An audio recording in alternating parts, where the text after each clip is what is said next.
प्यारे बच्चों, आज हम देखेंगे क्लास 10 सामाजिक विज्ञान का मल्टीपल चॉइस क्वेश्चन, जो कि बहुत इंपॉर्टेंट क्वेश्चन होंगे। चौथे पार्ट में हमने आप लोगों को एमसीक्यू स्टार्ट किया है और ये 5वां पार्ट है, यानी दूसरा एमसीक्यू वाला पार्ट है। पहला और दूसरा जो पार्ट था वो इंपॉर्टेंट क्वेश्चनों का था। हमें आशा होगी कि आप उन क्वेश्चनों को तैयार कर लिए होंगे, और अगर आपको कुछ एक्स्ट्रा अगर पढ़ना होगा तो उसके बाद ही आप पढ़ रहे होंगे। और कल का एमसीक्यू जो हमने आपको दिया हुआ था वो एमसीक्यू भी आप तैयार कर लिए होंगे। और हमें आशा है कि आज जो मैं एमसीक्यू आपको दे रहा हूँ ये अब जो है एमसीक्यू ये बहुत शॉर्ट में है, यानी ये समझ लिए एमसीक्यू का इसमें केवल 5 क्वेश्चन हैं। बाकी क्वेश्चन एमसीक्यू से अलग होंगे, उनको भी हम आपको बताएंगे, जो कि आपके लिए बहुत इम्पोर्टेंट हैं।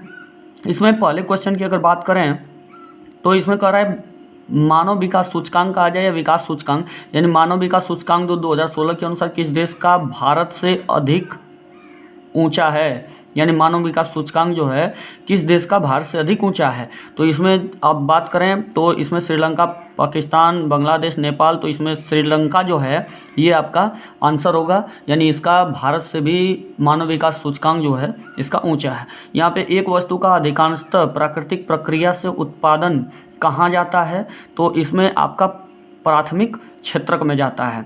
इसमें अगर बात करें कि तीसरे प्रश्न की, तो इसमें कह रहे कृषि क्षेत्रक किसको कहते हैं, तो प्राथमिक क्षेत्रक को ही आपका कृषि क्षेत्रक कहते हैं।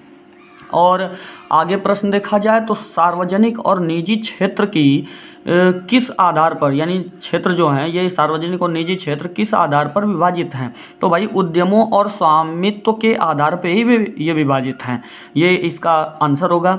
अगले प्रश्न की बात करें तो अगला प्रश्न होगा कि भारत में उपभोक्ता संरक्षण अधिनियम कब लागू हुआ, तो भारत में उपभोक्ता संरक्षण अधिनियम लागू हुआ तो 1986 में लागू हुआ, जो आपका सही उत्तर है।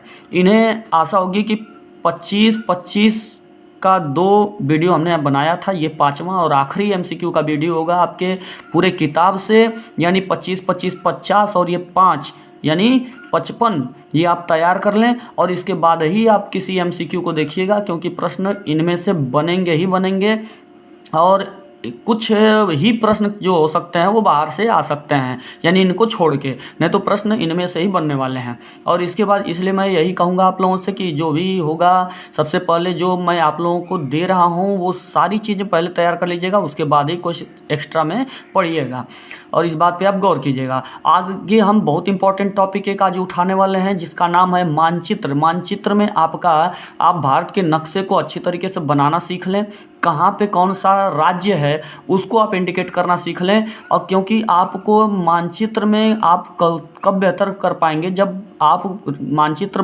में आप देशों को आप दर्शा सकें, तब आप बेहतर कर सकेंगे, क्योंकि आपको पता ही नहीं रहेगा कि कौन सा देश कहाँ है। और इसके साथ साथ तो आप कैसे कर पाएंगे, तो उसके साथ साथ आपको जानने की क्या ज़रूरत है, ये कुछ जीके टाइप के हैं जो जिनको आपको जानने की ज़रूरत है। जैसे बांध के बारे में बात करें तो जैसे सबसे इम्पोर्टेंट आपका बांध जो है हीराकुंड और सलाल या भाखड़ा नंगल बांध वगैरह ये सब हैं, तो जितने भी बांध हैं इनको आपको तैयार रखने की आवश्यकता है। जैसे हीराकुंड आपका उड़ीसा में है, सलाल बांध जो है आपका जम्मू कश्मीर में है, भाखड़ा नांगल बांध पंजाब में है, नागार्जुन बांध जो सागर बांध जो है तेलंगाना में है, टिहरी बांध उत्तराखंड में है, तुंगभद्रा कर्नाटक में है, और सरदार सरोवर जो बांध है गुजरात, और राणा प्रताप सागर जो बांध है वो आपका राजस्थान, और आखिरी और इम्पोर्टेंट टॉपिक जो है रिहंद बांध और उत्तर प्रदेश में है। तो ये आप बांध तैयार कर लीजिए, कौन सा बांध कहाँ पाया जाता है, तभी तो आप उसमें आप दर्शा पाएंगे।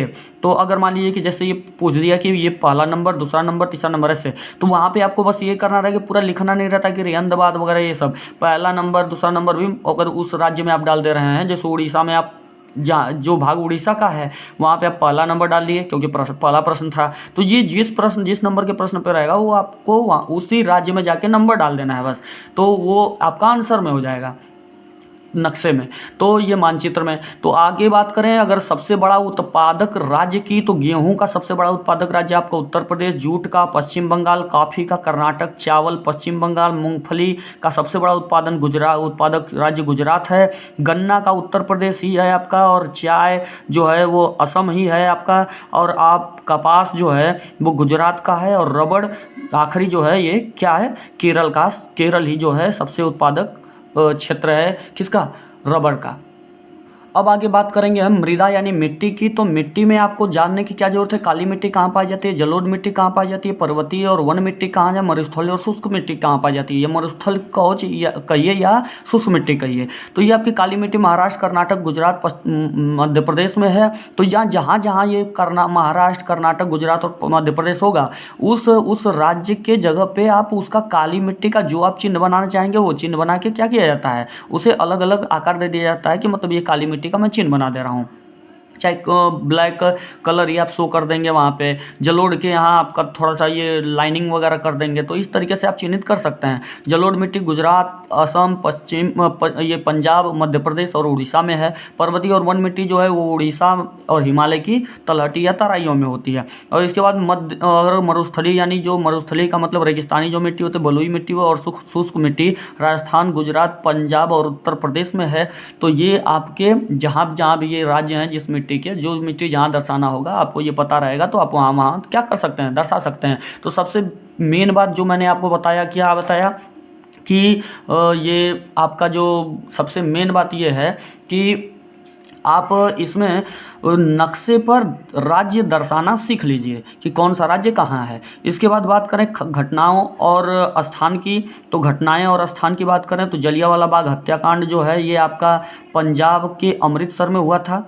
तो जहाँ भी पंजाब है तो वहाँ पे आप क्या दिखा देंगे, नंबरिंग डाल देंगे। जलियांवाला बाग जो प्रश्न रहेगा वहाँ पे नंबर डाल देंगे। नमक कानून कहाँ बना था, गुजरात के दांडी तट पर ये लागू हुआ था। ये असहयोग उद्घाटन या असहयोग आंदोलन का उद्घाटन सबसे पहले कहाँ हुआ था, कलकत्ता में हुआ था। नील खेती के किसानों का आंदोलन कहाँ हुआ था, चंपारण में हुआ था।